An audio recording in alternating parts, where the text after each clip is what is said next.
오늘도 이 새벽에 하나님의 말씀 앞으로 나오신 한 분 한 분을 환영하고 축복합니다. 오늘 우리에게 주신 말씀은 에베소서 2장 11절에서 22절까지 말씀입니다. 제가 읽겠습니다.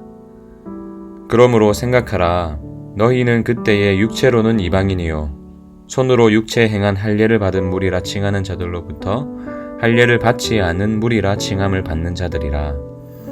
그때에 너희는 그리스도 밖에 있었고 이스라엘 나라 밖의 사람이라.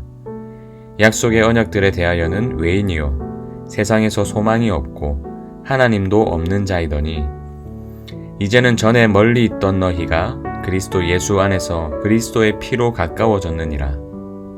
그는 우리의 화평이신지라 둘로 하나를 만드사 원수된 것 곧 중간에 막힌 담을 자기 육체로 하시고 법조문으로 된 계명의 율법을 폐하셨으니 이는 이 둘로 자기 안에서 한 새 사람을 지어 화평하게 하시고 또 십자가로 이 둘을 한 몸으로 하나님과 화목하게 하려 하심이라.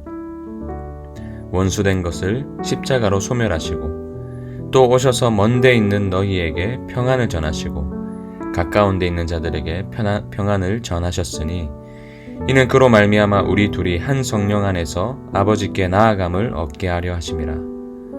그러므로 이제부터 너희는 외인도 아니요 나그네도 아니요 오직 성도들과 동일한 시민이요 하나님의 권속이라. 너희는 사도들과 선지자들의 터 위에 세우심을 입은 자라.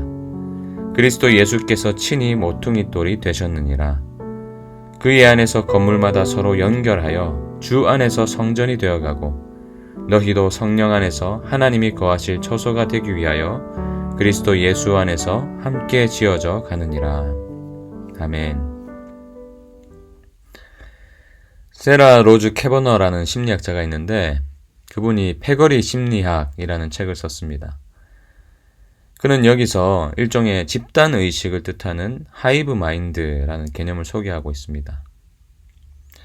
책의 제목에서 알 수 있듯이 모든 사람은 자신만의 집단, 다시 말해서 우리 패거리를 만들고자 하는 본능이 있다는 것이죠. 그의 말을 한번 들어보세요. 누구도 모든 사람을 동등하게 대하지는 않는다. 누군가에게 특별한 연대감을 느끼고 누군가는 문지방을 넘기도 전에 따뜻하게 받아들이지만 누군가는 차갑게 냉대한다.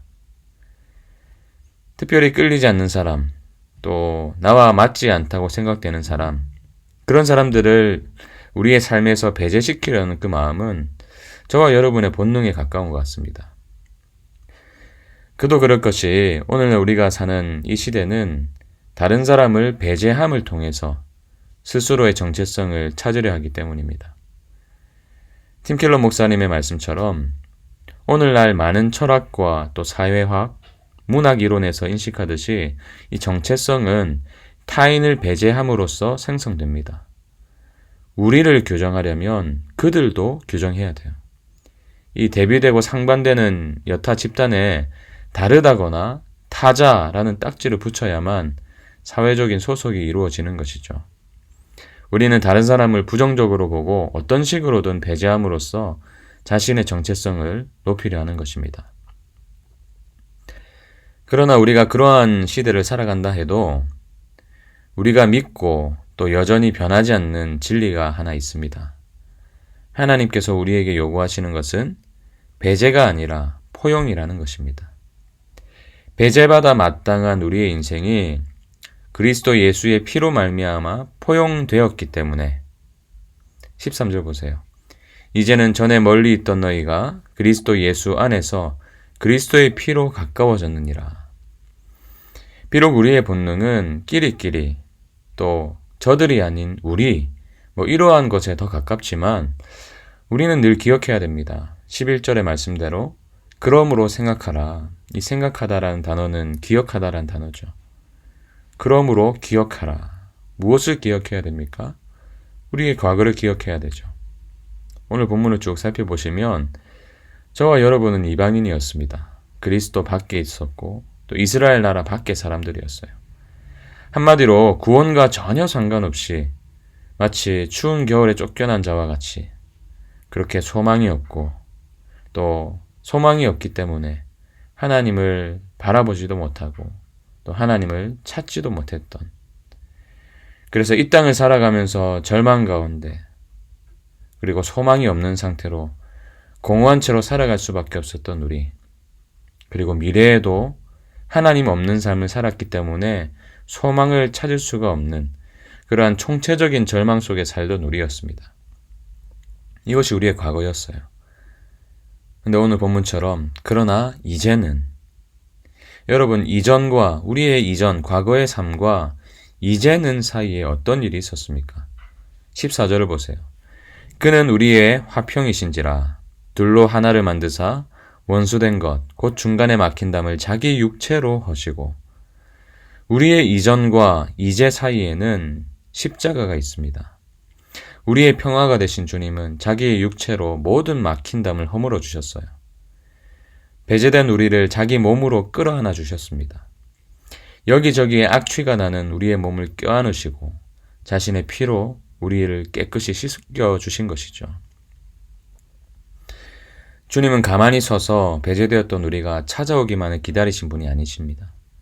먼 데 있던 우리를 찾아오셔서 평안을 전해주셨어요. 17절 보세요. 또 오셔서 먼 데 있는 너희에게 평안을 전하시고 가까운 데 있는 자들에게 평안을 전하셨으니. 그분의 이 찾아오시는 은혜, 멀리 있던 우리를 포기하지 않으시고 찾아오신 그 은혜로 인해서 저와 여러분은 더 이상 외인도 아니요 나그네도 아니요 오직 성도들과 동일한 시민이요 하나님의 권속이 된 것입니다. 여러분, 먼 데 있던 우리를 찾아오신 주님은 지금도 먼 데 있는 누군가를 찾아가십니다. 누구를 통해서요?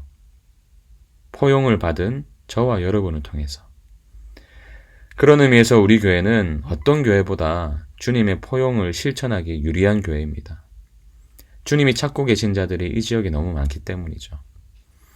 곳곳에 앉아 계신 어르신들, 일상이 너무 힘들어서 일을 하다가 잠시 짬을 내어서 지친 얼굴과 피곤한 얼굴로 담배를 피는 직장인들, 술 한 잔으로 마음의 공허를 채우려고 밤거리를 다니는 사람들. 여러분, 그들은 우리와 다른 사람들이 아니에요. 물론 다르죠. 그러나 배제의 대상은 아닙니다. 우리가 품어야 될 포용의 대상인 것이죠. 그들도 그리스도의 사랑 안에서 하나님의 권속이 될 수 있는 것입니다. 이 세상을 살아가는 모든 사람들은 복음의 능력으로 변화될 가능성의 씨앗을 품고 살아가는 자들입니다. 우리와 다르다고 해서 배제하지 맙시다. 우리를 품어주신 그리스도의 사랑으로 포용합시다. 그것이 먼 데 있던 우리를 찾아오신 주님의 마음입니다. 그러므로 조슈아 지프 이분의 말을 좀 기억했으면 좋겠어요. 하나님의 환대로 교회가 존재하게 되었다면 교회의 핵심 사명 중 하나는 교회로 나오는 모든 사람들을 환영할 뿐만 아니라 이들이 친밀함과 우정의 기초를 배울 수 있는 장소도 제공하는 친교 공동체가 되는 것이다. 이 귀한 사명을 이루어가는 기쁨이 되는 교회가 되길 소망합니다. 기도하겠습니다. 주님, 그렇습니다. 세상에서 소망이 없었고 또 하나님을 알지도 못하고 또 찾지도 못하여서 하나님 없는 삶을 살았던 우리에게 주님은 친히 찾아오셨습니다.